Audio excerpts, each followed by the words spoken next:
What's going on, guys? I'm Adam, and welcome back to the Yard Office. Joining me today, as always, is my good friend and co-host, Jacob Petkovsky. How we doing today? Spooky edition. Yeah. And also joining us today for the first time is our good buddy Joe, because he's got some cool stuff that he can talk about today as well. And Joe, how we doing? I'm doing fine. How about you all?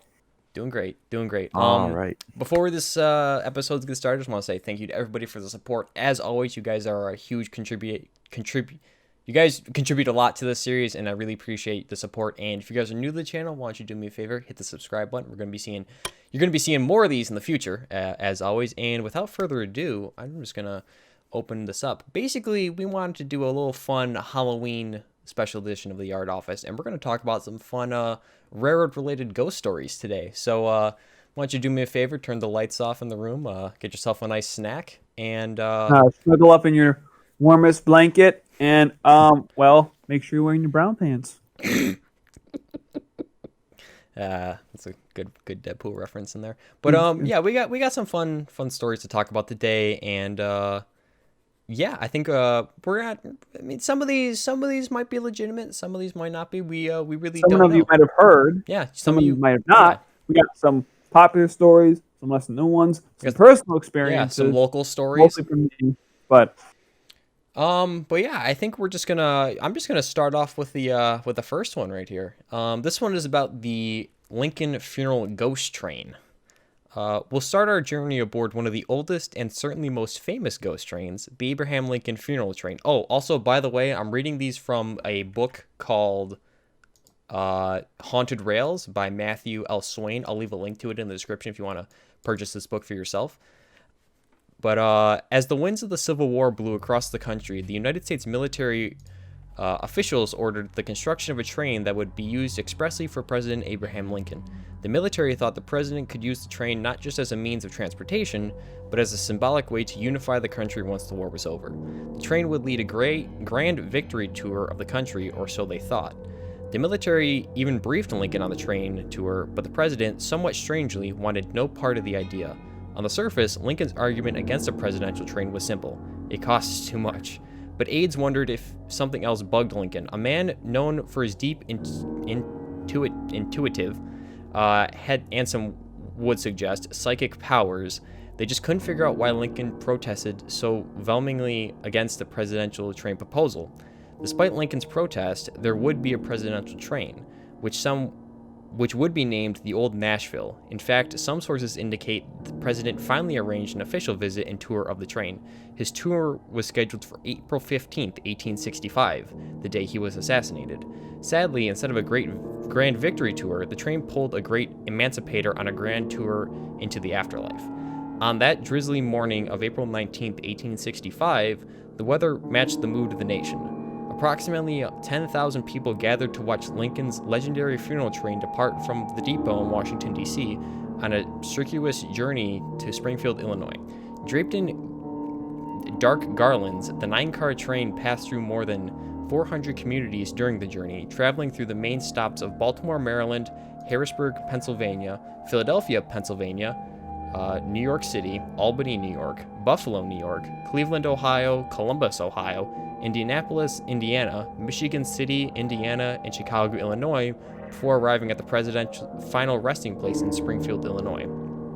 I gotta breathe for a second. On May 3rd, 1865, officials picked the route to reverse Lincoln's inaugural journey to the White House. Paranormal theorists suggest that the trauma the nation suffered during Lincoln's assassination ensured that this funeral train could never truly reach its final destination, and that it must continue to retrace the somber route on the anniversary of the event for eternity. Some people who are brave enough or crazy enough to wander near the railroad lines that were once part of the funeral train's original itinerary say a strange feeling has served as a premonition that something is about to happen. They say it feels like time is standing still, literally. The hands of their watches don't seem to move, and the numbers of digital timekeeping devices never advance. Sorry, I can't read sometimes. If it's a clear night, witnesses say clouds drift over the moon to make the night pitch black. Then the sounds of a train, the grinding steel wheels, and the sizzling of steam echoes across the dark night sky. A blinding glare of an engine's spotlight appears on the horizon, and the rest of the train slowly emerges. Witnesses who see the train say it's never It's near exact likeness of the pictures of the funeral train published in history books and seen on video documentaries about the event. But there are a few differences. For example, some claim that the train belches huge explosions of fire, not listed as one of the options of the president's official mortal locomotive. As the spectral train passes, witnesses see that it's not just a ghost train, it's a ghost train filled with ghosts. People report that through the train windows they can see a coffin laid out, covered in an American flag. Watching over the coffin are a squad of silent, stoic men who are the spirits of dead Union soldiers that must guard the body of the president for eternity. Witnesses say that after the train passes, watches or timepieces restart, but have never usually lost about 8 minutes. That was a So lot to read. I didn't know that the funeral train was the funeral train. I didn't know it was actually a train that was supposed to be constructed for him when he was alive. Yeah. And then just he died. It's like, well, now I have to use it as the funeral train. See, I thought they built it because, well, for the funeral to deliver the car around. I didn't know that it was actually going to be like a victory train at first. No, it was only used for that, and it was the only time he ever got to ride it. Yeah. Well, yeah, but Unfortunately. I knew that, but I thought it was designed for that. I didn't know it was actually designed, like the intent wasn't for his funeral, but for him just to ride in. Yeah. You know, I didn't know that. It's not talked about that much. You kind of have to be reading this or reading or watching a certain thing where they actually talk about it, because the only time that a train is ever mentioned with Lincoln is the funeral train. I know about, yeah, but I didn't know what I'm getting is, yes, I know what the funeral train is. I know what it is. I've seen countless photographs and models and stuff like that of it. But I'm saying is, I didn't know the purpose of it was originally he was going to use it. Yeah, I thought it was designed and built to deliver him in his coffin specifically. But they were actually, they're going to use it because they thought he was going to live. Then he got assassinated. It's like, well, now we're going to pull his dead body in instead. See, I didn't know that. You kind of get what I'm saying? Yeah. It's interesting once you read into the historical context of it. Mm-hmm. It is very. The expectation was that Abraham Lincoln was going to ride the Transcontinental Railroad across the country, eventually in that train that they designed specifically for that. I Yeah. didn't know that. So Yeah, cool. because it makes sense, because he was the one who commissioned it in the first place. Right. That's always the kind of stereotype with these ghost stories. Time stops, watches stop. But that seems always to be the kind of cliche thing. You know what I mean? Okay, but is it a cliche thing, or is it just coincidence that seems to be brought up? The sightings. People say they see it, but where? Does it say where people? It says on the I think it's original. I try to say the strange feelings. They say it feels like time is standing still. It's basically, and at any point where the train would have passed through, on the anniversary of the event. So, like, Well, there's a chance that two people could have saw, like, staying at two different spots at the same time, could have seen it. Then, I don't How would that know. work? you're bringing up a lot of complicated questions. I think it because depends on wherever it is, like Right, and wherever it that's- is located, and then whatever time it would have came through. It's a 1,700-mile route, so this is true. and Yeah. it took almost a month to get him home. Yeah, So That means we could see it technically. yeah. I mean, because the train Yes. passed through Buffalo. But where? Now I'm curious. Now I want to go find it. Odds are it probably would have been on New York Central. Well, it's a published map. You can look it up on the Yeah. internet. There is a I mean, New York Central was a thing at that time, so really? yeah, because New York Central was Adam, created in 1853, I think. Adam, I know. Oh, I didn't know that. I'm just gonna ask you. Okay. That's a good story, though. I mean, that's because a lot of these ghost stories pertain like smaller wrecks or smaller things. This is the first one that involves the ghost of a president. Well, here's the thing too. I mean, with Abraham Lincoln specifically, there has always been ghost stories about him, no matter where you are, whether it's I mean, that's a weird. Yeah. I mean, I think even at Ford's Theater, there's ghost sightings of him at the Peterson house across the street where he died. Even at the tomb, I think there's been ghost sightings of him too. I mean, I think the story of Lincoln's what? ghost, I think, has always been a part of American history. Yeah, but how does that work then? If he's if is it like residual energy I don't know how that works. I mean, go. I'm trying to do the science. I'm trying to do the Ghostbusters and work out the science of this. I don't. okay? Here's the thing, though. With the paranormal, I don't think you can really talk about science. I don't think you should. I don't think because I mean, the paranormal in the afterlife works in very mysterious ways, in ways that I think we'll never fully understand. So it's you can't really try to apply science to something that you can't really explain. It's like religion. You can't really apply science to that either because you really don't know. What if I want to make a fuck? I almost said it. I did it. What did we say, Jake? What did we say? I said not to do it. We'll go over 3 for 3.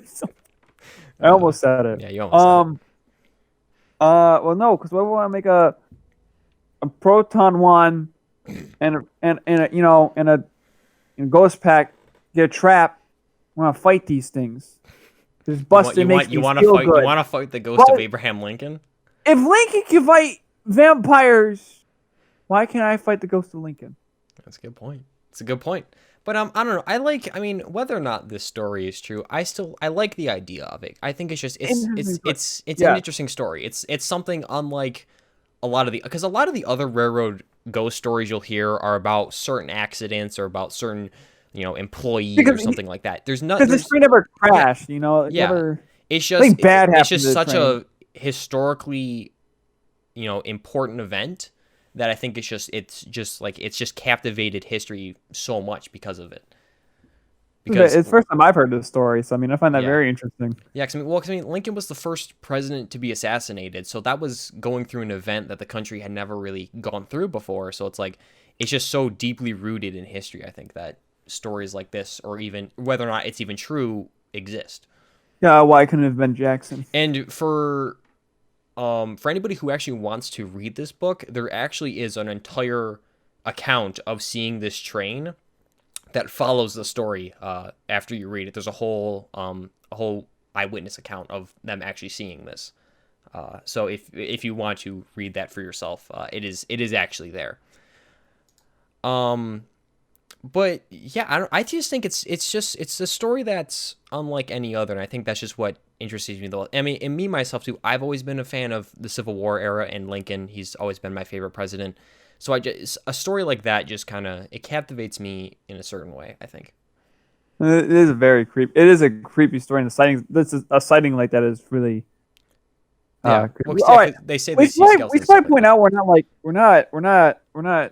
paranormal experts or anything. No. But we find it's an interesting subject. We're just telling these just because they're interesting. Yes. So we move on to the next one. Yes. Who wants to go next? I think Joe's going to next. You want to go next? Order the Discord. Absolutely, I can go ahead. Yeah, go ahead. Which one do you tell first? The first story I'm gonna bring for you tonight is what many rail fans in Ohio are probably aware of, around the town of Moonville, and I'll just go ahead and get started with it. Okay. So I'm getting this personal rendition of the story from a very old website that was written by Christopher D. Coleman, and I'm going to be getting a lot of the information I tell you tonight from there. So, a fast-moving B&O freight train is heading west in the Moonville area. At the throttle is a rookie engineer, making only his third run on this line. It's around 11:30 on a July night, and the year is 1977. Up to now, everything has been normal and dull, but this changes as they approach the Moonville Tunnel. 500 yards ahead, the engineer sees the figure of a dark man with a lantern. He is swinging the lantern back and forth, trying to get the train to stop. As the rookie engineer prepares to put his train into emergency, he is stopped by the conductor in charge. The conductor has seen this many, many times before. He tells him in about 15 seconds he will understand. The train approaches the tunnel at about 50 miles an hour. The lights from the engine can now make out the full figure of the man, but something is wrong. The light appears to be going right through him. In an instant, the train is on him, and then the figure is gone. Right before their eyes, the man vanishes. There is no scream tonight, as there has been in the past. Something there is, other times there is not. The train rolls over where the figure once stood and continues on. The rookie engineer is visibly shaken, and will later ask his supervisors for a new route. It happens again and again. The Moonville ghost has taken its toll. So what is the story behind the Moonville Ghost here? Because I'm not familiar with this one. So what the story goes on to say is there's two theories at least. One is that was a group of, I believe, track workers who were playing cards in a shack one late night, and they had an ample source of moonshine. And one of the track workers was a little too intoxicated, and he went into the tunnel. And being intoxicated, when a train came along, he either was too drunk to run away, too drunk to turn around, or too drunk to know any better, and he just starts waving his lantern, hoping the train will stop. Well, the train doesn't stop, right? So, and that man haunts this tunnel to this day. That's the short story. I think the more interesting one is about an African-American family that moved into the area at the time. And the man, the father of the family, he was a freed slave and had moved to Ohio for a better life. Wait. Oh God, he made a mistake. He went to Ohio. Wait, in a better Joe, life. hang on. I'm sorry. Did this happen in 1977 or 1877? Well, the story I told is an account from 1977. The ghost, Okay. the origins, that's about a century before. Okay. Oh, Okay. okay. Sorry. Technically, it counts to be I just wanted to make sure you didn't accidentally sure. say it wrong. No. Finish the other story here. No. Yeah. They all worked in a mine, and unfortunately for a lot of his children also worked in the mine due to the great labor laws we had back then, and several of the children actually died in the mines, according to the story. But the father himself, how he ended up in the tunnel is up for speculation, but it's believed that he had gone into the tunnel to warn the engineer of some sort of washout that happened on the tracks just past the tunnel. Now, you and I would probably say, why would I go into a tunnel? We all know that's a bad idea, right? Yeah. But they went right into this tunnel. He went into the tunnel, I guess, to stop the train from coming to hit the washout. But that one's a little less clear. But the fact is, there is definitely some sort of ghostly presence in this area to this day that several people have made good accounts of. When you're actually telling the story about the B&O freight train, I was fully expecting like a steam error kind of thing. That's how most of these stories go. Oh yeah.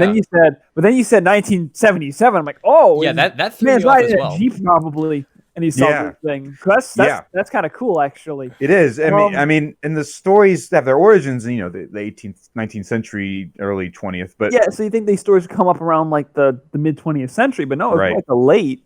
Right. Well, the thing is, with phenomena like that, I think there isn't really a time when it just stops. I think it just goes on forever. But most of the time though, when there's a ghost story that old, a lot of the time the occurrences are seen earlier than that. You know what I mean? This is true. Not that they don't pop up then, but it's more that they've been around for so long, they're seen a little bit Oh yeah. earlier in the past. Are there any other occurrences other than that one story that could kind of back that up a bit? In Moonville? Yeah. Are there any other occurrences that people might have other people seen it? Is that just one? Or... Yeah. So what's interesting about Moonville, there's also a trestle there, and there's a watering hole there, and apparently the locals like to go to the watering hole, and they like to use the trestle as a diving board, essentially. Yes. And the best way to get there is through the tunnel.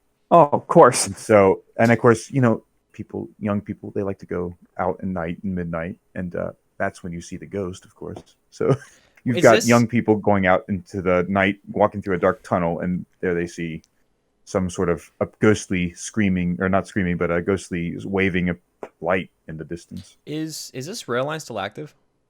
No, I don't believe so anymore. Okay. No. I was just Can wondering. you still go to the tunnel, walk through it? Yes, the tunnel is still very much still there.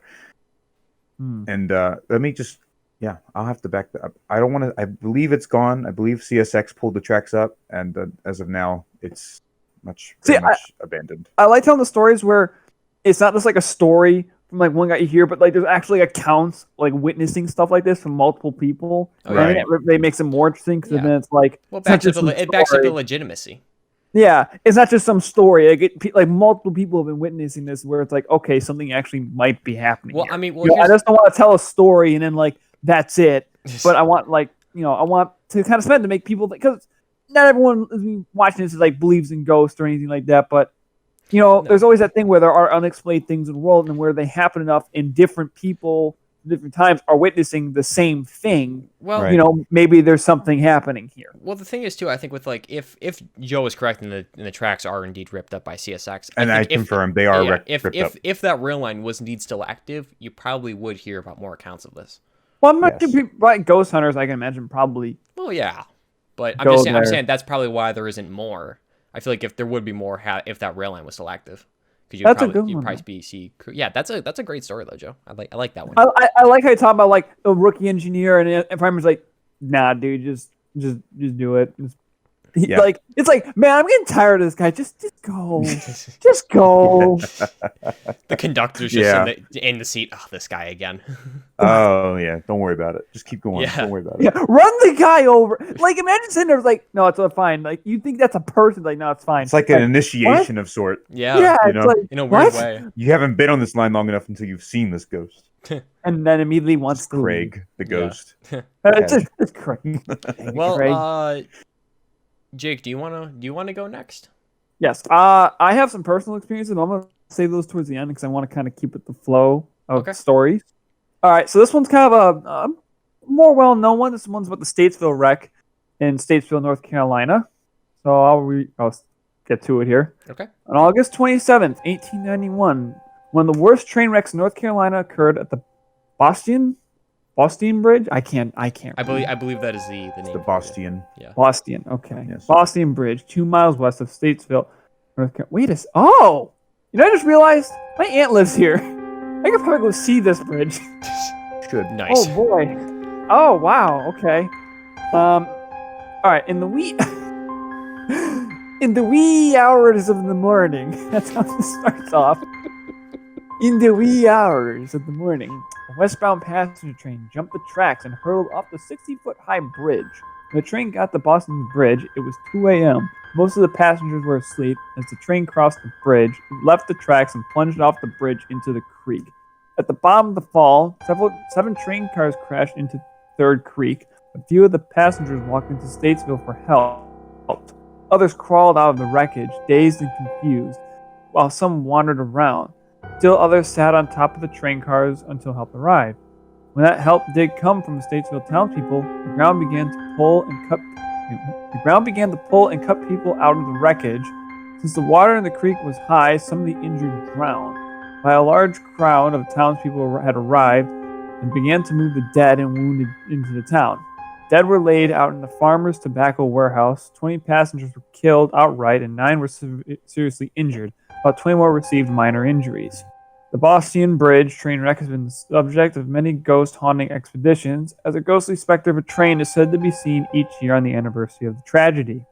This is the big story around this one. I really kind of like this one a lot. That's why I want to pick this one. A legend surrounds the wreck, though.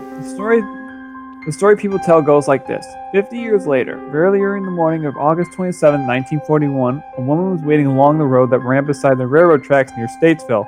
Her husband had gone to get help after their car had a flat tire.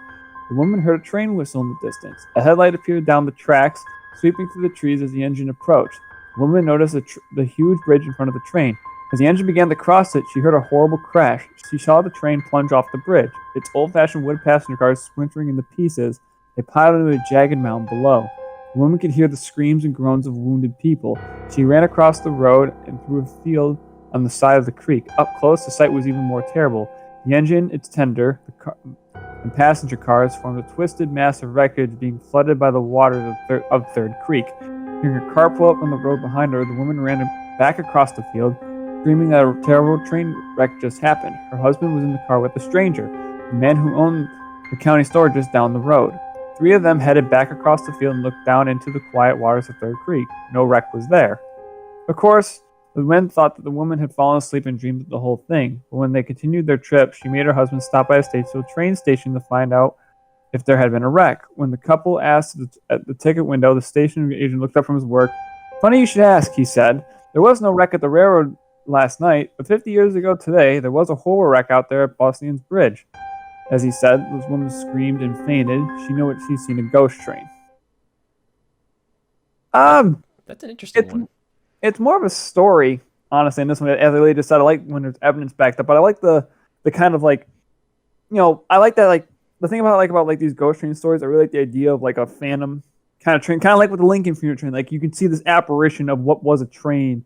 Oh, It's yeah. not like there's like a person that was related to the railroad that died by it. No, it's a full-on or- train. Yeah, it's a full on train. Like the energy, like the energy from like just of whatever that ghosts do or just the paranormal does. It was able to just recreate this image and then kind of have like that repeating image of this event. I always found those very interesting. Oh, yeah. I guess there's a story here in like 2010. These people, there's a group of ghost hunters who like tried to, find the ghost train, and I think in the morning a real train came down the tracks and I think killed one of them. Oh, jeez. Mm-hmm. Man. Though honestly, for a train plunging off a bridge, like the way the story tells it, it sounds like people just kind of casually got out of wrecks. Like, huh? Like there's like 20 people who died, but the way the story tells it, it's like, oh yeah, just they got out. It fell off a bridge. I mean, it is also. It was what did they say? A 60-foot drop. It's still big. And it's a I mean, very it's- steep gully Yeah. kind of My deal. question: it doesn't say how though. It doesn't say how the No. train jumped the Which track. Yeah, which can. I mean, did it jump off at the very beginning of the bridge or like in the very middle? Because like the track that's can get swan dive. Like what? yeah. Well, what's yeah. great, we do have photo documentation of this wreck, and it does appear like it came off the bridge on it, like it Here, tipped over. I'll post the image in the chat here, Adam. You can share the Okay. the aftermath here of just Oh wrecking. yeah, I actually think that's in this book because that photo is in here. It probably is, but like, look, there's like nothing left of it. Yeah, all wood. But look at the bridge. Like nothing's like wrong with the bridge, at least not from this angle. No. Well, it also appears to be a stone bridge. So But I mean, you'd still see some rubble or something top because there's always like a fence or like a little lip on it. You know what I mean? yeah. Mm-hmm. So it doesn't say how it did. It Well, just says it did. It maybe didn't have. This is what, the 1880s, 90s, like I think you said. 90s. Oh, well, that seems odd. The rail safety, not much of a thing back then. Yeah. Maybe it just jumped the tracks. And Well, there was no the thing sort was of that, I safety. mean, 19th century railroading was like one of like the main ways you could get killed because of Yeah. how there was no safety restrictions or anything like that. Right. Maybe the canal propaganda made sense after all. That's Go maybe back they to were Erie. right. Maybe they were right. I don't know. I mean, I find that the whole backstory just kind of it's like that generic kind of. Even though I said I don't like, I'm really contradicting myself in like the last story. There's evidence and stuff like that. And then there's only one person who. But I know technically I saw like this. I like the idea where it's like, oh, like every year on like the night or like the anniversary of it. I like stories like that. I think it just adds like that spookiness. It to really reinforces the fact. It does, I mean, yeah. It's not just some random thing. Yeah, exactly. August 27th. I'll make sure to go visit my aunt in August. I'll go with you. Okay. Should I tell my next one? Absolutely. Go ahead. Okay. So this one is titled "Rebel Ghost Train Rides Again" in West Point, Alright. Virginia. Sticking with the Civil War theme, I'm liking it. I like the Civil War. I've always liked that era of history. Historians consider Confederate General Thomas Stonewall Jackson one of the early masters of incorporating the railroad into actual military campaigns. In his brilliant Shenandoah campaign in 1862, Brilliant. Jackson used the near magical speed of trains to help deceive his Union enemy. In one bold move, Jackson marched his army out of the Shenandoah Valley towards Richmond, Virginia, leaving his Union counterparts to conclude Jackson's troops were retreating or were responding to orders to reinforce the Confederate capital. Once out of sight, though, the Confederates hopped a ride on a train and stealthily arrived back in the valley, where Jackson launched a violent surprise attack on Union armies, sending them into a disorganized retreat. But Jackson wasn't the only one who recognized the strategic and tactical military advantages of the railroad.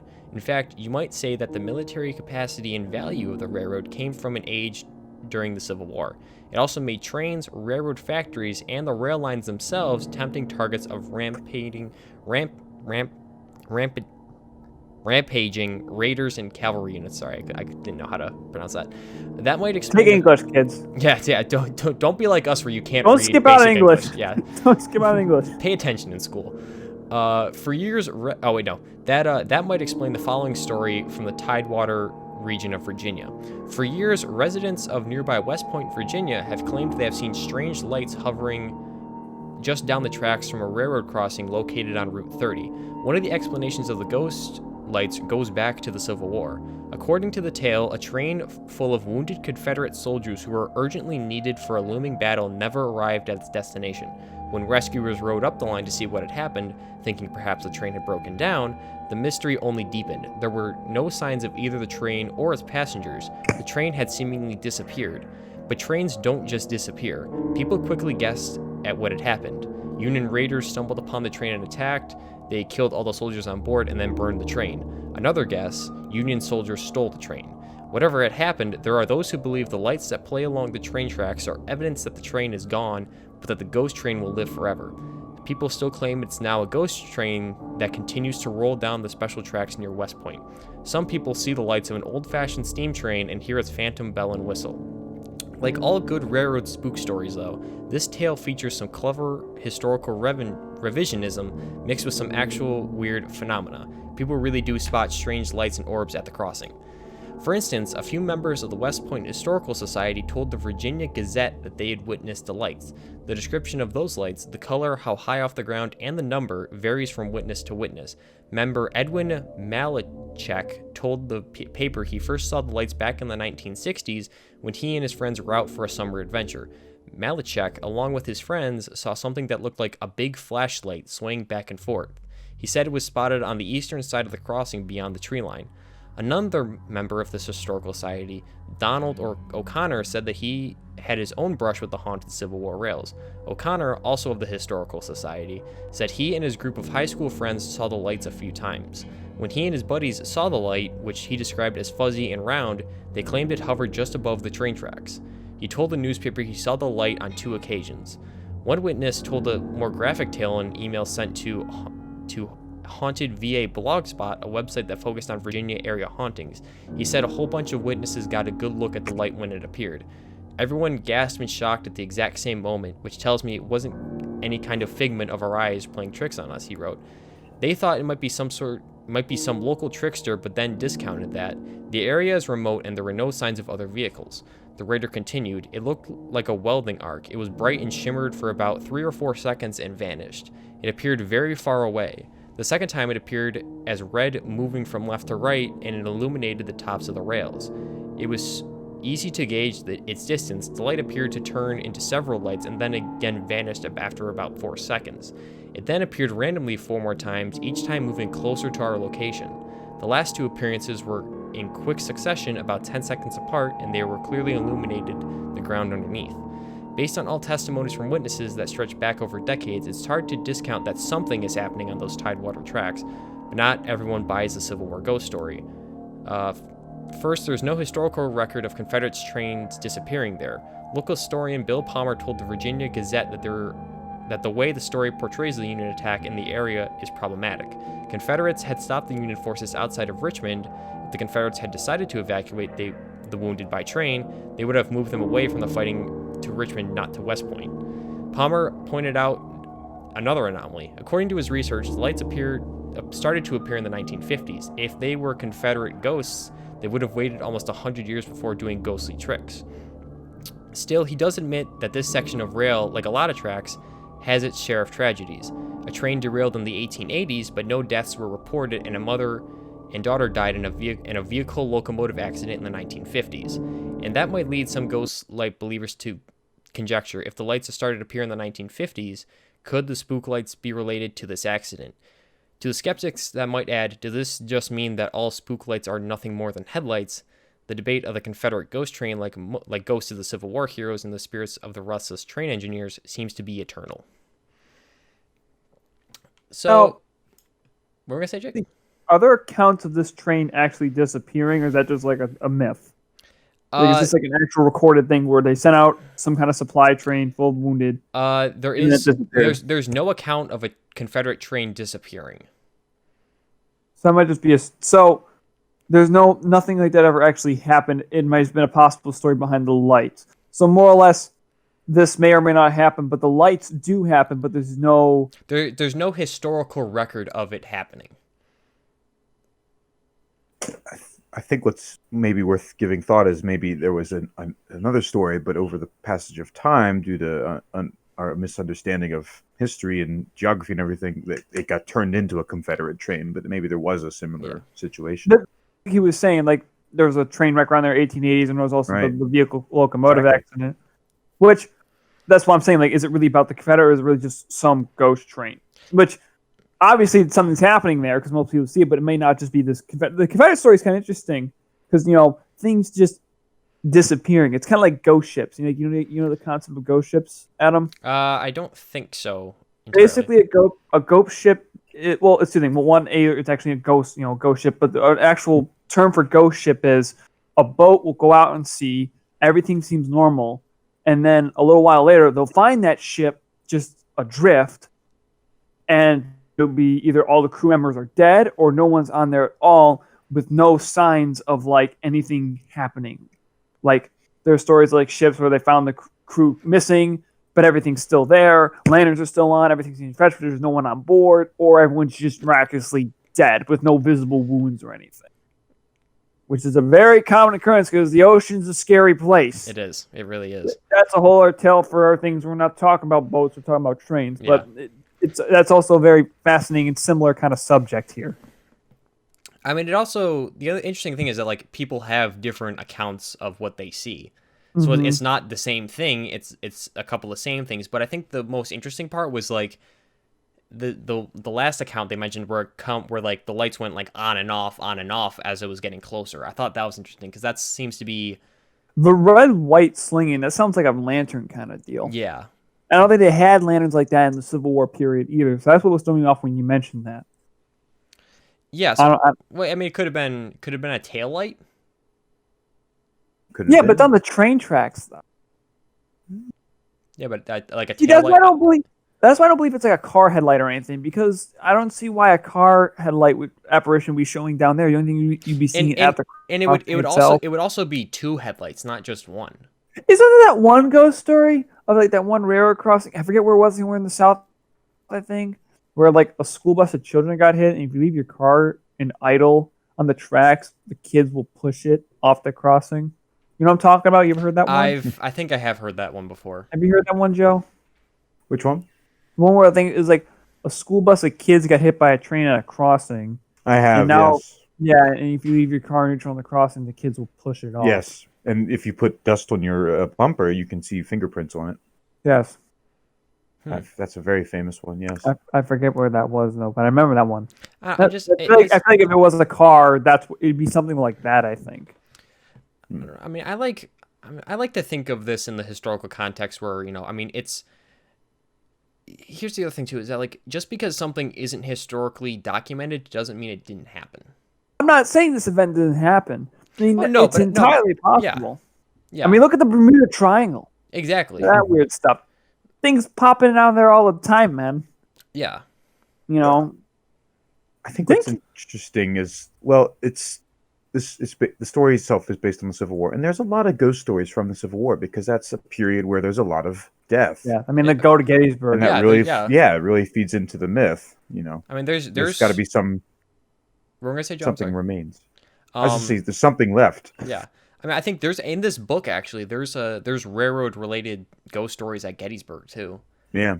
One of the, I think it was at the railroad cut, like where the Battle Railroad Cut occurred in Gettysburg. Mm-hmm. Yeah, some work crews were like working on the track one day, and they found a skeleton in the gravel. Oh yeah, because actually, I think when Ghost Adventures went to Gettysburg, they actually went to that cut, and they went to one of the shops there, I think, as well, and they had some weird stuff happen. I'm sure if you look it up on YouTube, you can find it. But a lot of stuff happened at the Gettysburg Railroad. Well, yeah. The blam. Man, but I just think it's a lot of, this is the cool thing I like about railroad ghost stories. No two are alike. Each one kind of has a different aspect to it, I think. And something for everybody, fun for the family. Bring the kids. Mickey Mouse is there. Oh man, I don't know. I like the Civil War aspects of ghost stories and stuff like that too, which is why this one kind of sticks out to me as well. And I think and it's also interesting that like different things have happened in this place as well throughout history. So there's no real good way to explain it. I think that's what makes it interesting as well. Speaking, one more story before we continue about Gettysburg and all that, the ghost stories. When you go on Gettysburg, go on some of those ghost tours. Sometimes they're a little cheesy, but they're fun to do. You just go on them. The one story, the one guy told us, if you get in the battlefield at night, because I know they normally close them when it gets dark. You go in the battlefield at night. You go to the wheat field. You go out in the middle of the wheat field.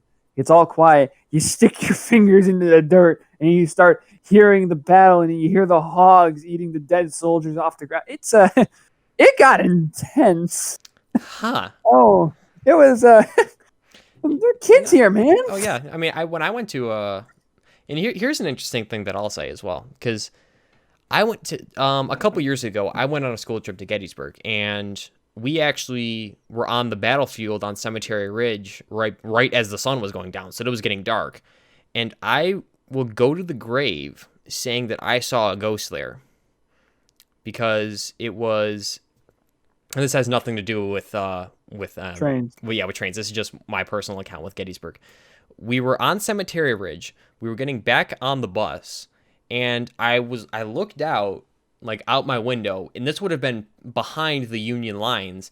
And I'm telling you, I saw the apparition of a ghost from the waist up. And the thing is with that, it's there's no lights out at this place at all. There's no any road lights or anything like that. So I will go to the grave saying that I saw a ghost there. But that's just an interesting story that I have from Gettysburg. But, I have two. And this is finished. They're quick before we finish up. One was on a ghost tour. I was taking pictures in between these old buildings in the middle of the night with the flash on. Yeah. And I got one, and you can kind of make out an outline of a guy with his hand up, he's waving or saluting. But in the outline, and that seems really vague, but you could see the outline of his arm. You could see the outline of the cap, and the general silhouette, the shape it makes. I'm like, oh, that's actually interesting. That's freaky. Yeah. And another one was we were on another ghost tour. We were right near the main road of Gettysburg. We were towards the Jenny Wade house, not right near, but in that area, where the road winds off like that. Yeah. You know what I'm talking about, Joe? Mm-hmm. That area. Yes. We're there, and we're by this one. I forget what house it was. It was a house you could tour, and I forget what house it was. We're outside it in the ghost for this ghost tour, and I start hearing a carriage, a horse and buggy. We're right near the main roads. I mean, and then those go around, and there was an alleyway near us, and I hear a horse and buggy. I'm looking around. I don't see any horse and buggy. I look in the alleyway. I don't see any horse and buggy, but it sounds like it's right on top of me. It's maybe I look back at the alley. Maybe it's echoing through the alley. But there's no shadows. There's no nothing. I look back at the main road. Look up and down. There's no horse and buggy. I'm looking around, and I looked at and once the guy was done talking, I look at my brother and my cousin. I'm like, yo, did you guys hear that? And they're like, hear what? I'm like, you didn't hear that? And he goes, hear what? And my dad goes, horse and a buggy. I'm like, yeah. And my dad doesn't have that. My dad's got weird hearing sometimes, so it's the fact that no one else heard it but me and him. It's that's really interesting. That really is.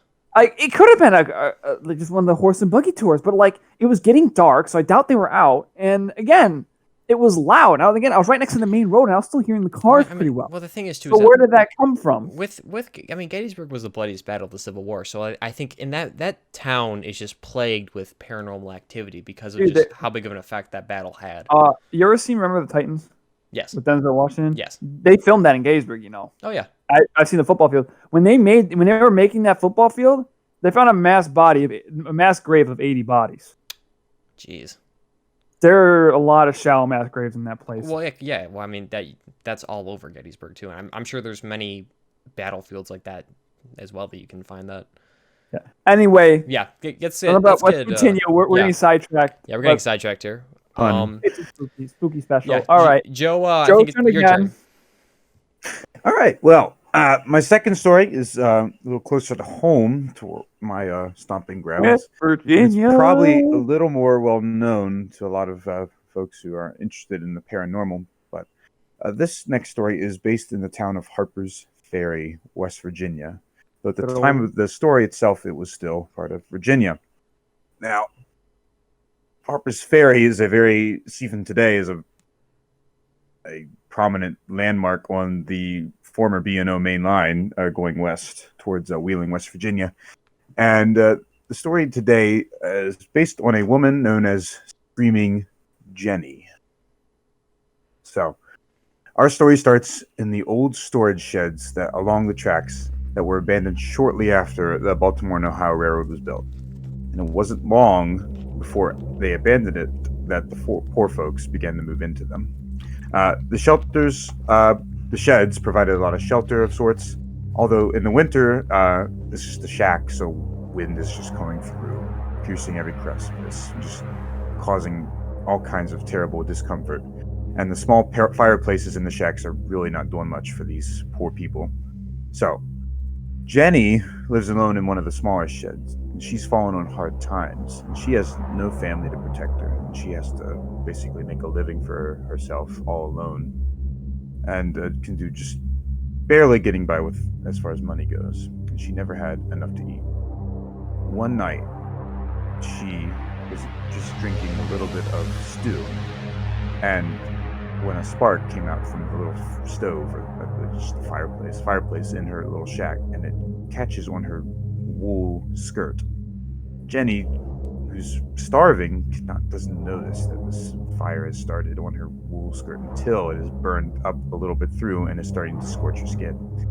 Jenny jumps up in terror. She throws the broth onto the fire, but it does nothing. Jenny just runs out of the shack into the cold night, and she runs up onto the tracks that are nearby. She's screaming as the flames engulf her entire body. Jenny starts running towards the station, and at this point, it's too late. The flames engulf her, and her body begins to slow down as she's running towards the station. Just must have been the worst thing you could have ever seen or thought of. At that very moment, a train comes around the curve in Harper's Ferry, and the engineer sees Jenny in a flaming mass. He must have, I don't know what was going through his head. I could not imagine the sight. He tries to stop the train, but it's way too late. The train runs right over her, and that's when her screams finally stop.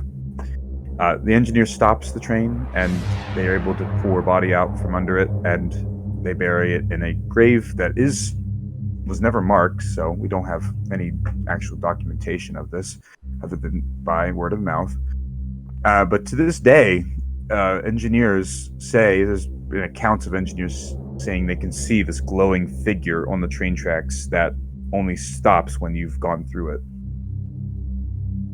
I think I've heard that story before. That's I think one of the more prominent ones. But that's still a really, really good story. And again, Harper's Ferry, is a pretty big Civil War site, is John known Brown for lots. raid. John Brown's raid. This, and to clarify more, this is before the Civil War. This story takes place before the Civil War, right around the 1840s. So, but regardless, it's a spooky place, and I've been there a lot of times. And Harper's Ferry is definitely Ghost Central. Are there a lot more reoccurring instances of this event? Yes, and there's actually an account of there's one lady who owns a shop there, and she does give tours. She's a very nice lady. She can pick out engineers, and she knows which engineers know about the story and which ones don't, because the ones that know about the story are the ones who will slow down when they start to approach Harper's Ferry, because they've seen this story in their own eyes. They've seen Screaming Jenny on the tracks late at night. That's really interesting. It's spooky. Is that? I'm guessing that rail line is still active then. I think. Oh, it's absolutely. mainly just I know Mark Harper and Ferry is still active Amtrak, for but like CSX. one. It's CSX, and they run freight trains. It's a great rail fan spot. It's a beautiful place, and I let it go there. trains are always going through there. A lot of activity. Absolutely. A couple friends went there not too long ago. Yeah. And went to Harper's Ferry and stayed there. I'd love to go there. My dad stopped there when he went for his little Marines Union in West Virginia. Where's the Marines Museum located again? West somewhere in Virginia. No, Yeah, somewhere in Virginia. He went down there for like an anniversary, and he made a stop at all like the battlefield stuff. Like he stopped in Sharpsburg, stopped in Harper's Ferry. He wanted to see all that stuff. I really want to. I know Sam, our friend Sam, has done some reenactment there for like the Christmas time. They did some Civil War reenactment in Harper's Ferry. It's a very interesting time. I'd love to go there. It looks it's a beautiful town. It's a museum now. A lot of it. I mean, there's a lot of artifacts of the Civil War there. It's great place to go and see for any kind of enthusiast, ghost or train or whatever. Oh, That's that is a good. I mean, that's just. I mean, that whole thing about that. That's what's kind of different about this one compared to the other ones. It's a person. Yeah. Even though, like we said, we like talking about the. It's not like it's There's not no an event. speculation. It's Yeah. Jenny, and she's on fire, Yeah. and she's hit by a train, and it's scary. No, yeah. It's terrifying. that's one of to the think more that you would that's- encounter that. That's one of the more gory ones, I think, as well. It is. Like- And I was easy on the Brutal. gore. Yeah. I'm sure it I gets mean, much I- more in depth than that, but I Yes. wish I could remember more of the home and horror one, but like that one is like you can hear like like there's that big wreck in like in Angola, the home and horror in like the 1860s, I believe it was. And, like, people- 1880s, I think. Were they? Yeah, like Yeah. and basically you go there and you basically hear the screaming of people and stuff like that, and Yeah. the wars, and then Oh, and but I think one more contrast to the other stories we've heard so far, the accounts of seeing this ghost happened not too long after she had passed. There was people, when the people first heard of this occurrence, they immediately thought of Jenny. So it seems that this is actually well documented and is a regular Which is, occurrence. I think it's interesting that it's well documented, yet there's no like real documentation of her Yeah. grave. Right, it's Which all is word of ironic mouth. about that, but Right. That's just the thing. She wasn't a very notable person other than her death. well, yeah, well, exactly, Right. because you said she was poor, just scraping by and stuff like that. So Right. not a very prominent person, but it No. but the fact that that there's so many eyewitness accounts of it, you can't really just say, oh, it's nothing, Beat it. Yeah, definitely not. Jake, you wanna go with your second one? not really second, but I actually have a lot of like not really stories, more occurrences than really a general story here. A couple, one is from me, and the rest are stories I've heard from people. So I'll start with one that's personal. I actually just got one in I want to tell because my buddy wants me to talk about it, so I'll bring that one up. It's a shorter one. So one for me is every week I go help out a small train shop, Artcraft Toy Trains in Hamburg, just to help out repair trains. And the store is in an old train depot. It's in an old Erie freight depot, and it was built Yes. in the 1800s. The building's at least 138 years old. If you guys have watched my video about the Night at the Museum event in Northeast, I made a little note about that building in that video. It's where the Pennsylvania I-1 4483 is. You guys are Sit next to you you. probably saw it in the video, but that just to give you some context as to what we're talking about. Continue, Yeah. Jake. Sorry about that. And basically, the story goes that there was this old station master named Arthur who worked there, and he had a heart attack on the job, and he died. And I forget exactly what year it happened. And like I said, I can't really remember the full story, but I can tell you about the occurrences. Like years ago, Rick, the guy who owns the shop, said he had like a ghost hunter team come in there because there's occurrences of like one of his friends was in there watching the shop for him for a little bit. The layout was completely shut down. No power was going to the layout whatsoever. And all of a sudden now the trains just start running, just out of nowhere. No power was going to it, no nothing. There was another occurrence. He has a motion sensor camera system for security for at night in there. And and next to the camera, just out of sight when it's closed, he's got like a small storage room, a door to a storage room. And when it'll be locked and hinged, I've experienced it, when it'll be locked and hinged, it'll just open. It'll open in the middle of the night when no one's there. And the sensor will go off and detect them, and the security company will call him and go, hey, there's movement at your store. And they're like, nope, if you see the door open, don't worry about it. It's become so regular. He tells the security company, if that door opens, don't worry about it. It's just Arthur. The place is haunted. Which we assume what this ghost is. Because like this ghost hunter team also said that they found like a little boy possibly in there. I don't know anything much about that one, but Well, that's a very that seems to be a common occurrence with paranormal events where it's always they small find a children. little kid. Yeah. Anyway, going back to this one because I heard the name Arthur, and they did find out that Arthur was a former station master. That's where the Arthur thing came from. So basically, the opening door thing to the storage room became such a regular thing. He told the security company, if you see the door open, don't worry about it. Well, one night, they're getting a lot of movement. Like, hey, man, you're getting a lot of movement. He's like, I told you this, man. It's like, no, seriously, there's a lot of movement. You should go check this out. It's like, okay. He gets up. He goes to the shop. It's like 2 a.m. He goes to the shop. There's 2 town police officers waiting for him. They go inside, open up the door, turn on the lights. What they find is all the books that were on his shelf are now neatly stacked in a pile on his floor. just stacked up. Like, if that was somebody, you would have caught that on the camera and they would have saw that. But the fact that those books are now just stacked up on his floor, that's weird. Yeah, Now- that is odd. My personal occurrences too, like I said, I've experienced the opening door thing before. Me and him were just chatting when me and him. It was like late in the summer, we're just chatting, and all of a sudden the door just opens and stops conversation. I go, did the door just open? He goes, was it closed? And I go, the closed. I'm like, yeah, it was locked and it was hinged. He goes, oh, that's just Arthur. And that's when I first found out about the ghost.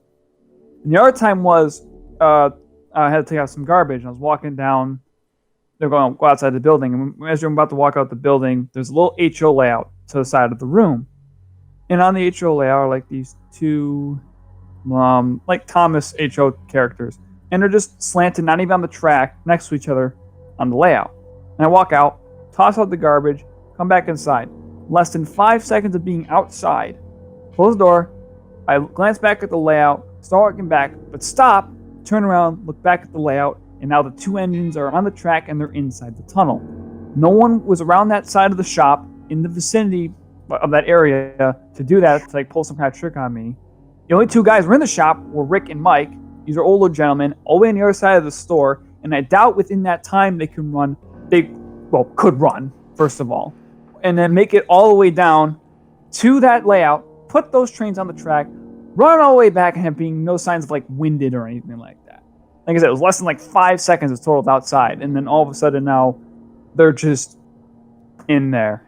So it's like you weren't there before. I haven't seen much since then though. Not a lot has really happened since then. Now I was hoping some more spooky stuff would happen around with Halloween on the corner and all that, because normally stuff like that happens with that kind of cliche. Yeah. But I mean, those are my personal experiences. Some other stories I have are from the Lackawanna Hotel, and this is the old Lackawanna station in Scranton, if people are familiar with it, known as the Radisson. I stayed there once when visiting Steamtown a couple years ago, because we haven't been to Steamtown forever. Dad's like, well, let's stay in this hotel. It's nice. It's an old train station. It'd be cool. So we do, and it was a really nice hotel. The next morning we have breakfast in the little bar, and the bartender there is just telling us the story about the station and all that. First of all, to lay some ground here, it was used as a morgue in the First World War. The basement was used as a morgue, like a lot of big buildings at that time were, I guess. So, like, okay, that leaves a pretty good foundation. Nothing specifically haunting around that I heard that's connected to the morgue, but there are stories from there that he did tell me. The one story is a couple was staying there one night. In the middle of the night, they get a knock on the door, and then they see this bellhop at the door saying, like, asking how their night was and such forth was, and they're like, "Oh yeah, it was fine, thank you." He goes, "All right, just checking in," and he walks away. They didn't think of anything. It was middle of the night. They're like half awake. Like, okay, whatever. Close the door. They go to sleep, and next morning they're checking out. And they ask the person at the desk, "Hey, who was that bellhop you sent up?" And they go, "Bellhop." Mind you, this is like, I guess the story happened like the 90s, 2000s, and bellhops were a long gone thing. So like, what bellhop? So that's kind of an interesting story. Yeah. Another one. This one's freaky. The way how this hotel's set up is like you have the original station, and they kind of built on top of it. So when you're on like the upper levels, you could see where the original roof was, and like this stained glass ceiling, and there's like this open area that the hotel kind of wraps around. You could look down into the stained glass window. And this guy was going up to his room on the upper levels, and like basically how this went, it's like a big concrete wall, and there's like a big opening, and you look down over this ledge into the stained glass window. He's walking to his room, and he sees this guy just chilling by one of the ledges, looking down, and he's walking closer to him, and the guy looks at him. And he starts laughing, and this guy's like wondering what's going on. The dude just starts laughing, and all of a sudden, this dude just jumps over this little concrete lip and down into the station, like down into the main lobby. This guy's freaking out, like, what? He just jumped. So now he's running all the way downstairs, and now he runs in the main lobby, and there's nothing. There's no smashed glass. There's no nothing. He's looking around, and he asks him, like, "Yo, did someone just jump?" He goes, "What? Someone jumps?" Like, "What? They just did. Didn't you? Nothing?" Like, "No, dude, what are you talking about?" So that's kind of a freaky story from if anyone's ever stayed there or seen it. Like that's like, okay, I don't know where those stories might have spawned from, or like what were the reasons of those. I don't know if there's any stories of people committing suicide in that station or bellhops or whatever. I don't know if they're tied to that morgue, the possibility when it was a morgue, but Yeah, stories, possibly. definitely interesting stories. And the last one here from my buddy Jake.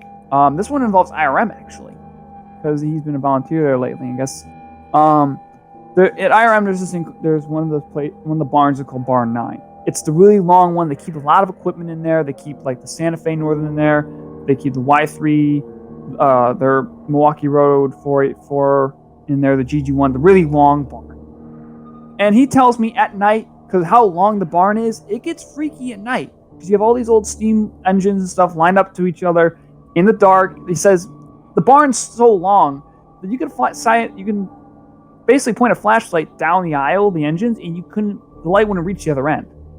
It's long, and it gets genuinely creepy in there at night. And I guess there's a story there of one of the caretakers at night, and some of the steam engines have speakers hooked up to them to replicate the sounds that they made when they were in service. And the one there, Grand Trunk Western number 6323, the owner on it, the original owner of the engine died. And when she goes in every night, she turns everything off, shuts everything down, so we're not wasting power at night, obviously. But as she's about to leave, that they hear 6325's sound system start playing. Like the engine starts going off, stuff like that. And they go to check on the speaker and stuff, and they realize there's no power going to it. It's off completely, yet it's still making sound. So, kind of another story, because I know there's a lot of occurrences like paranormal things messing with like electronics and stuff like that, as I mentioned, like with the train starting up at the train store. Just a lot of freaky stuff and a lot of personal accounts. I feel like instead of a story, I figure I'd get off a personal account, either from me or from people who told me. Again, I don't know the legitimacy behind these or the actual stories behind them, but just some random occurrences that just happen, Yeah. And that's also kind of freaky. It makes you wonder, well, what happened here? Oh yeah. I think something like that too, especially the one about the guy jumping off into the stained glass window at the Lackawanna station. Definitely. That's a freaky. Makes Yeah. you wonder Oh what my the gosh. origins of that is. Mm-hmm. Well, we're running low on time here, but I'm just gonna tell one quick story, and then Yeah, you we'll tell wrap it the last one, the one about the light. No, this is actually gonna be about the Raiders Memorial Museum. Okay. I think just because this is a nice and short one. Okay. So you guys know, I'm guessing a lot of you know about the Raiders Memorial Museum in Altoona, Pennsylvania, and how those were originally shops for Pensy back in the day, and they were part of Penn Central at one point as well. So, according to a now legendary Altoona ghost story, at the end of a hard day, the former finance director of the Railroaders Memorial Museum walked from his fourth-floor office of the museum to the building's elevator. The fourth floor is a quiet section of the static brick building that was once part of the Penn Central Railroad Shop Complex, situated in the heart of Altoona's once bustling railroad hub. The fourth floor is typically off-limits to visitors, and a special key is needed to access it. This evening was anything but typical for the director, as someone didn't need a special key to access the floor. The finance director said that as the elevator door swung open, he hopped in just like he had hundreds of times before, because he's usually the last one in the office. He's often let me start that sentence over. Because he's usually the last one in the office, he's often the only one in the elevator, and more than likely the only one in the whole building. On this ride, however, the executive found that he wasn't alone. A man stood on the other side of the elevator with his back to him. Slowly, this unexpected guest casually looked over his shoulder at the dismayed finance director. He had no idea who the stranger was. Just as the executive stood there speechless, the man's body started shimming electrically, and suddenly, the man vanished. That freaky. That was weird. But I think, when Pennsy built those shops originally in Altoona, that was a huge complex. And, those complexes are original and they're all incredibly old. So the fact that there is some sort of haunting there really doesn't surprise me. The electrical shipment, I wonder if there's an electrical incident. He got electrocuted. They had a lot of, they had that huge testing facility there about the light bulbs, about which one, burned the brightest and stuff like that. And the shops there. And so it really wouldn't surprise me, because I mean they did absolutely everything at Juniata when it was first constructed. I mean they did everything and everything. That was their main hub of shops back in the day. But Yeah, no, I just thought I just thought that was an interesting one. Well, how are we running on time? Because I kind of want to.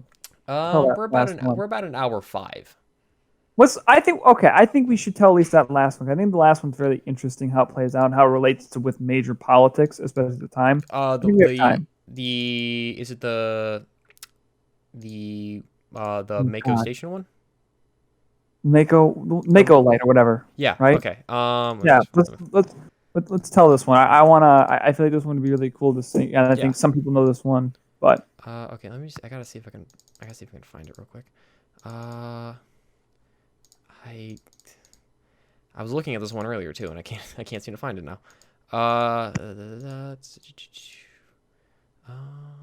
Here we go. Okay, so this one is titled "Railroad Ghost Story Gets Presidential Seal of Approval," and this is from Mako Station in North Carolina. In 1889, President Grover Cleveland took a swing through North Carolina when he noticed something strange from the window of the presidential train. According to railroad historian James C. Burke, some of the railroad workers were signaling with 2 lights, not 1, as was typical in those times. He asked an employee of the Atlantic Coastline why the 2-light signal was being used, and the answer shocked the leader of the free world. They told the president that the railroad signalmen in the area now carried 2 lanterns so that the engineers on the train wouldn't mistake them for the infamous Mako light. There's a good chance that the workers then filled in the president on the variation of a tale that has been told for more than a century about a haunted area of railroad tracks that stretch north of Richmond, Virginia, and south to Florida, east to Birmingham, Alabama, and west to points in North Carolina. According to one version of the story, right after the Civil War, one of the best brakemen in the business, named Joe Baldwin, stood watch at the last car of the train cruising down the Atlantic coastline late at night. Without warning, his car uncoupled from the rest of the train. As the car slowed down, Baldwin knew a train following close behind would crash into the orphaned car. He jumped into action, grabbing a lantern, which he then swung with frantic ferocity. He hoped that the engineer of the approaching train would see him and slow his train. His efforts were in vain. The train collided with Baldwin's car, and gruesomely, the brakeman, in some versions, his conductor, was decapitated. After that crash, the lonely stretch of rail near Mako Station became known for paranormal activity. Specifically, witnesses claimed to see a signal light swinging about in the same area where the crash reportedly occurred. People have seen the lights so often and reported them so many times that the site is considered one of the most haunted spots in North Carolina. Folklore suggests that the lights these people see is Baldwin's lantern, and he is either reenacting his final moments on Earth or he is using the light of his lantern to find his head. John Harden of Tar Heel Ghosts, I hope I'm pronouncing that correctly, told the Wilmington Star News the light has about the same brightness as a 25-watt bulb, which is about the same level of intensity as a railroad lantern. A few witnesses offer even more detailed descriptions of the Mako light. They say it's so bright you could read off of it. Those who have a closer obstructed view of the phenomenon also say the lights reflect off the rails, causing them to glow. Over the decades, more than a few paranormal investigation teams and a bunch of people who are simply intrigued by the possibility of seeing the headless brakeman have traveled to the area to record their impressions. Those impressions range from deeply skeptical to true believer. Some people say that they didn't see the light at all, others claim to see the light swaying back and forth. Still, other witnesses say that they saw the light, but it didn't sway. The Mako light remains steadily throughout the encounter. Harden gave the paper the most detailed report of the Mako light. He said that the light appeared 3 feet off the ground, right about where an average-sized brakeman would be holding a lantern. The light always moves east, he added. Most accounts adhere to these specifications, although there are several witnesses who report seeing the light hovering much higher, saying as it seemed to sail 10 feet off the ground. Summer is the most popular time for paying the Mako station light a visit, Mr. Harden told the newspaper. Dark and moonless nights are better because they provide a clear, sharper view. The light, he added, would appear and disappear like it was on a railroad timetable, usually at 15-minute intervals. Years ago, a Mako light investigation became the thing to do for the residents of the area, especially the young people of the community. Brooks Perique? I'm sorry if I'm pronouncing that wrong, was one of the Mako Lake enthusiasts. Perique told the book Haunted Wilmington and the Cape Fear Coast. Perique told the reporters that she grew up near the scene of the Mako Light and heard about it all her life. She added in the 1960s, she, her husband, and some other couples went to the area. They waited for 15 minutes and didn't see anything. Just as they discussed abandoning the investigation, somebody yelled, "There it is." It was like a full moon on a misty night, she told the Star News. It appeared in the distance and started coming towards us. It was the eeriest thing I've ever saw in my life. The light seemed to pause about 100 feet away. We started to run for the car, she continued. One fellow said, "I'm not scared of anything," and started to walk towards the light. The closer he got, the more it would recede. Flip the pager. Perique offered some of the other tales and possible explanations in her book. Near Fort Bragg, soldiers have Nearby Fort Bragg soldiers have had more literal approach to ghost hunting. Perique wrote that a machine gun crew often went out to bag the light once and for all. According to one version, the crew was out on maneuvers in the area overnight when they spied the light. American soldiers don't like to retreat, so they did what soldiers do best. They attacked. They shot their weapons at the weird light but came no closer than any other witnesses in figuring out the light's source. After they shot a few rounds with marksman-like accuracy, the light continued to bounce around, seemingly impervious to the bullets. There's a lot going on in that story. What I liked about it was the reason they did the whole two light thing. Our friend Vaughn had is that over time when they're doing the two light thing, the ghost would then start to do the two lights. So then they switch back to one. Really? I guess. Yeah. Because I guess there's reports seeing two lights and they're like, well, we can't do this anymore. I think this is next to the one in Harper's Ferry. This is the story that has the most encounters. I think. Yeah, most. It's It has most more ground too. I mean, that's so gruesome. Though That kind of connects back to us a bit. How so? Cleveland. He was a mayor of Buffalo at one point. Was in he? his life, yeah. Oh, wait, I thought Millard Fillmore was. So was Grover Cleveland. Oh, I didn't know that. I think the thing that confuses me the most is how his car uncoupled from the rest of the train, and just somehow mysteriously that happened. That's what I find that the most interesting part about this. Yeah, it is strange.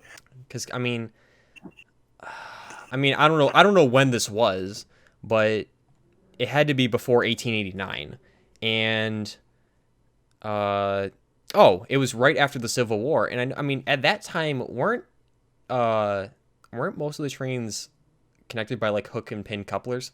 Yes. So how does that mysteriously just Maybe the hook get detached? broke. Oh, the pin breaks. I mean, maybe The pin breaks, which happened. Well documented thing. maybe that's what happened then. This very Good question. strained pin just snaps. Yeah. Gone. Yeah. Are the tracks still there? Good question. Good question. I mean, people seem to go. There hasn't. I mean, with this story, there isn't a whole lot of railroad related encounters, but What's the name of the town? I think it's Mako Station, North Carolina. I think How do you spell that? MACO. Yeah, I mean, I don't know. It doesn't say anything about it, and there isn't any like other railroad related encounters with it, but maybe they are. I'm not entirely sure.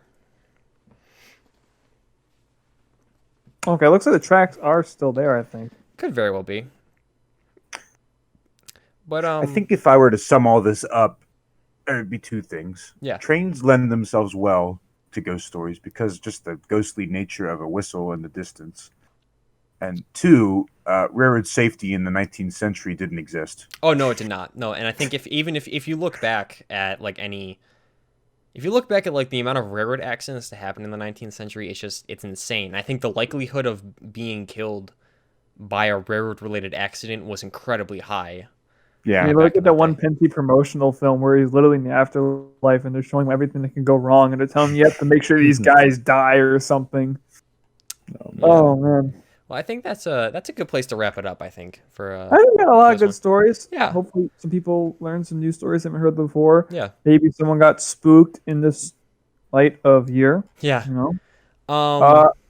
I want to thank Joe for coming Yeah. in because we had Yeah. this dragged me was here the great. last second. Yeah. No, he had his stories in there, and I think those were really cool actually. Yeah. Appreciate Joe coming. Maybe we'll have you around again in the future. Talk Oh, about I'd love stuff. that. Maybe you I'd could talk love about the that. Thanks for history having me, of guys. West Virginia on your country roads there, guy. Oh yeah, we need a couple podcasts for that. Yeah.